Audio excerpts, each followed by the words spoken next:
국공립대학 등록금의 80%에 이르는 기성회비를 돌려줄 경우 부산 경남에서만 1조 원에 이릅니다. 대학과 학생의 희비가 엇갈리게 되는데 대학 측으로서는 최대 위기를 앞두고 있습니다. 기성회비 폐지에 관한 법률 제정안이 우여곡절 끝에 국회 본회의를 통과했습니다. 1960년대 한국전쟁 직후 학교를 복구하겠다며 학부모들이 자율적으로 모금한 돈인 기성회비. 최근까지도 국공립대학교에서는 학교의 재정을 충당하겠다며 기성회비라는 이름으로 등록금을 걷어왔습니다.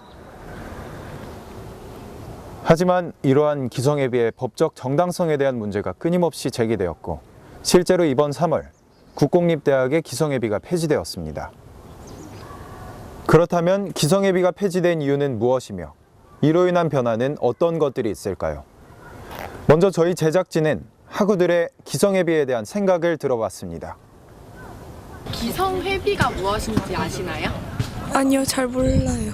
이번에 기성회계가 폐지됐는데 이에 대해서 혹시 어떻게 생각하시나요? 잘 몰라서 별 생각이 없는데. 네. 근데 기성회비를 잘 몰랐어서 잘 모르겠어요. 이번에 정확히 뭔지는 모르는데요. 그 기성회비가 무슨 뭐로 바뀐다는 소리는 들었거든요. 아니, 잘 몰라요. 처음 들어봐서 아직 잘 모르겠어요. 기성회비와 관련한 인터뷰 결과 대부분의 학우들이 기성회비 자체를 모르고 있는 실정이었습니다. 그렇다면 기성회비는 무엇이며 어떠한 이유로 폐지된 것일까요?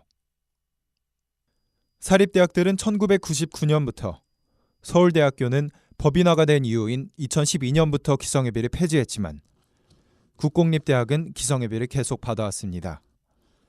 지난해 기준 전국 39개 국공립대학의 연간 평균 등록금 399만 원 중 기성회비는 327만 원으로 등록금에서 기성회비가 차지하는 비중이 82%로 매우 높은 편이었습니다.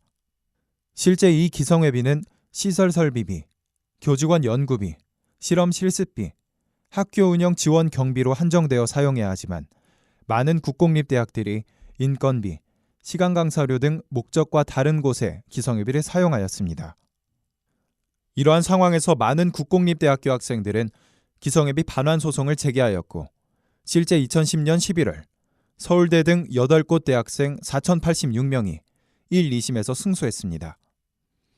2012년 3월 한국방송통신대 재학생 10명이 1심에서 승소했습니다.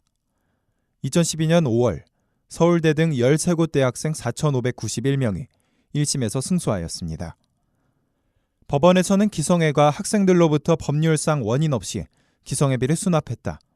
이는 부당이득이므로 반환해야 한다라고 판결하며 학생들의 손을 들어주었습니다. 소송이 계속 일어나자 정부와 국공립대학들은 국회에 대체 입법을 요구했고 그 결과 지난 3월 3일 국회는 기성회비가 폐지되고 기성회비로 구성됐던 등록금이 수업료로 일원화될 수 있도록 하는 국립대학 회계 제정법을 제정하였습니다.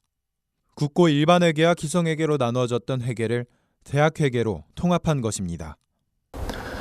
일각에서는 명목상으로만 기성회비를 폐지하였다며 비판을 제기하기도 합니다.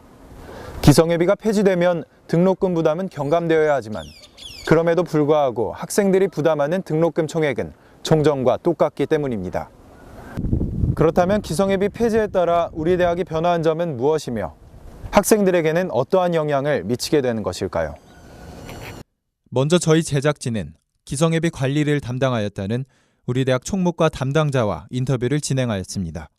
우리 대학의 기성회계 폐지 원인은 무엇이며 언제부터 폐지되었나요? 우리 대학을 포함해서 전국의 국공립대학에서는 일반회계와 기성회계로 회계가 분리 운영되고 있었으며 이로 인해 재정 운영의 효율성이 낮다는 지적이 많았습니다. 이에 교육부에서 국립대학의 회계 설치 및 재정 운영에 관한 법률을 제정하여 금년 3월 13일자로 공포 시행함에 따라 우리 대학을 포함한 모든 국공립대학의 기성회비가 폐지되었습니다. 따라서 기성회계 폐지 시기는 2015학년도 1학기부터라고 보시면 됩니다. 기성회계가 폐지됨에 따라 우리 대학의 가장 큰 변화는 무엇인가요? 앞서 말씀드린 대로 모든 국공립대의 이원화된 회계를 대학회계 하나로 통합 하여 운영하는 것입니다. 즉 법률 시행에 따라 서울시 지원금과 대학 자체 수입인 학생들의 등록금 등을 통합하여 대학회계로 운영하게 됩니다.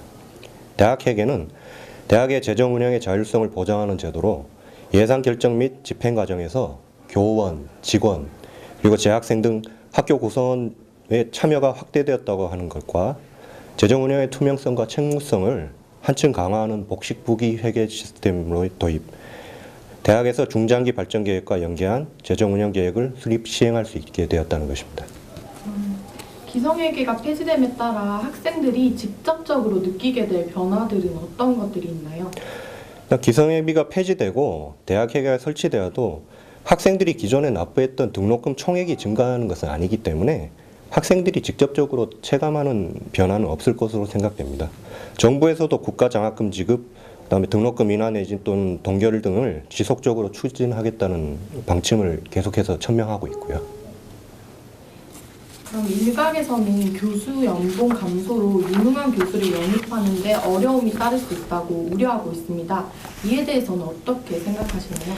교수님들의 연봉이 감소한 것은 아니고 그동안 수당 성격으로 지급받았던 교육 연구비를 교육, 연구, 학생 지도 등 관련 실적에 따라 차등 지급한다는 내용의 교육 불령이 현재 입법 예고 중입니다.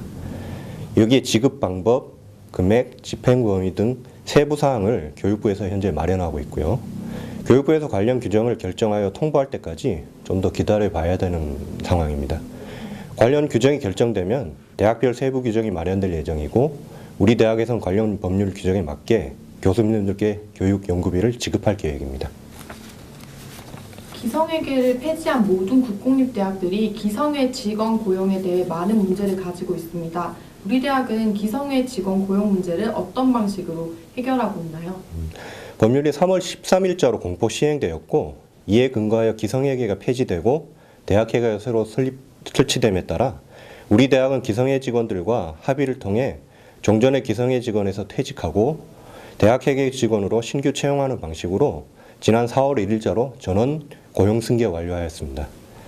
고용 승계 과정에서 기성회 직원이 대학회계 직원으로 신규 채용하면서 기성회 재직 경력을 인정하였고 법률에 따라 기존 기성회계에 지급되던 급여 보조성 경비를 제외한 기존의 보수 복무 등 근로 조건에서 불이익을 받지 않도록 최대한 보장하였습니다. 향후 지속적으로 대학회계 직원들과 신의를 바탕으로 성실하게 협의하여 근로 조건 개선 방안을 점진적으로 마련할 예정입니다. 그렇다면 기성회비 폐지에 대해 학생의 대표인 총학생회는 어떠한 생각을 하고 어떠한 대책을 마련하고 있는지 저희 제작진은 총학생회장을 만나보았습니다. 기성회계 폐지에 대한 총학생의 생각은 어떠한가요? 예, 기성회비의 법적 근거는 미약한 것으로서 그 부담을 전적으로 학생들에게 의존해왔습니다. 그런 점에서 이번에 기성회비가 폐지된 것은 바람직한 결과라고 생각합니다. 기성회비 폐지가 학생들에게 어떤 영향을 미친다고 생각하시나요? 사실상 기성회비가 폐지되었지만 아시겠다시피 대학회계로 수업료로 다 편성이 되면서 사실상 우리 학생들이 체감하는 등록금에 대한 가격 변화는 없습니다. 아마 실질적인 체감률은 현저히 떨어질 것으로 생각합니다. 기성회계가 폐지되면서 대학회계법이 새롭게 만들어졌습니다. 그 결과 예산 편성 시 재학생 2명이 재정위원회로 포함되게 되는데 이에 대한 총학생회장님의 생각은 어떠하신가요? 이 점에 있어서 저희는 정확히 그 재정위원회가 어떤 위상의 위원회인지 감히 솔직히 알 수가 없습니다. 재정회계법을 저희가 분석해 보아도 과연 기존의 서울시의회에서 진행되었던 재정위원회 같은 성격일지 아니면 그냥 우리 학교에서 진행되었던 등록금 심의위원회 같은 성격의 위원회일지 그 성격과 위상에 따라서 아마 우리 총학생의 향후 움직임이나 또 여기에 대한 태도로 많이 갈릴 것으로 생각합니다. 재정위원회로 예산 편성에 목소리를 낼 수 있게 되는데 이와 관련하여 총학은 따로 어떠한 준비를 하고 있나요? 예, 우선은 예산 편성에 학생들의 목소리를 직접 낼 수 있다는 건 참으로 좋은 기회라고 생각합니다. 하지만 무엇보다도 그 재정위원회에 참가하는 위원들의 학생위원과 그다음에 학교위원 이 위원들 간의 동수가 맞아야 된다고 생각합니다. 그래야지 정말 학생들의 의견이 예산에 반영되는 실질적인 효과를 낳을 수 있을 거라고 생각하기 때문입니다. 따라서 우리 총학생회는 그 재정위원회에서 우리 학생들의 목소리와 학교의 목소리가 동등한 위치에 오를 때까지 추가적으로 더 움직일 예정입니다. 총무과와 총학생회에서도 갑작스럽게 변경된 재정에 다소 혼란스러워하는 상황이었습니다. 현재까지는 국립대학회계재정법이 완전히 정해진 상황이 아니기 때문입니다. 저희 제작진은 기성예비가 폐지되고 대학회계로 변화함에 따른 장점과 단점들을 정리해보았습니다. 먼저 장점입니다. 첫째, 효율성이 높아진다는 점입니다. 예산 편성에서 기존 국고 일반회계는 정부가, 기성회계는 대학이 함으로써 회계가 분리 운영돼 재정 운영의 효율성이 낮고 국립대 연간 예산 규모를 파악하기 어려운 등 재정 운영의 투명성이 미약하였던 것과 달리 대학 회계로 일원화됨으로써 재정 운영이 훨씬 효율적이게 됩니다. 둘째, 대학의 자율성 확대입니다. 대학 회계로 운영되어 대학 자체에서 재정 운영이 진행됨으로써 대학의 자율성이 높아지게 됩니다. 셋째, 학생들의 의견이 반영될 수 있다는 점입니다. 예산 편성은 교내 재정위원회의 심의와 의결을 거쳐야 하는데 재정위원회는 11명에서 15명 이하로 일반직 위원과 당연직 위원으로 구성됩니다. 일반직 위원은 교원, 직원, 재학생 각각 2명 이상을 의무적으로 포함시켜야 합니다. 이로써 학생의 참여가 힘들었던 기존과 달리 재학생 2명이 참가함으로써 학생들의 의견이 반영될 가능성이 높아집니다. 하지만 단점 또한 있습니다. 첫째, 교수들의 임금 삭감 문제입니다. 급여 보조성 경비가 폐지됨에 따라 국공립대 교수들은 월 평균 125만 원의 임금이 삭감되었습니다. 임금 삭감에 따라 능력 있는 교수 채용에 어려움을 가질 수 있다는 우려의 목소리가 있습니다. 다만 교수들은 연구 성과나 실적 등에 따라 연구 보조비를 차등 지급받을 수 있습니다.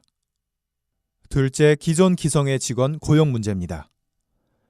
기성회비가 폐지되더라도 기성회 직원은 모두 퇴직 절차를 거쳐 대학회계 직원으로 고용 승계가 됩니다. 반면 기존에 받았던 급여 보조성 경비는 보장을 받지 못합니다.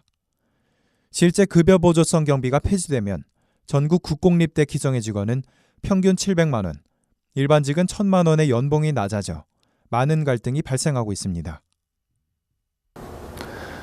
학생들은 등록금 삭감을 목표로 기성예비 반환 및 폐지를 소리쳤습니다. 하지만 기성예비가 폐지되어도 학생들이 부담해야 하는 등록금 총액은 기존과 똑같은 상황입니다. 심지어 교수와 교직원들에게까지도 많은 혼란을 주고 있는 기성예비 폐지. 이 폐지는 과연 누굴 위한 폐지였을까요? 대학회계재정법인 만큼 대학을 위한, 학생을 위한 법이 되어야 할 것입니다. 유일하게 반값 등록금을 시행하고 있는 우리 대학 학생들 또한 자신들이 내는 등록금이 어떻게 운영되는지 제대로 인식할 수 있어야 할 것입니다. 이상 YC대 김현진이었습니다.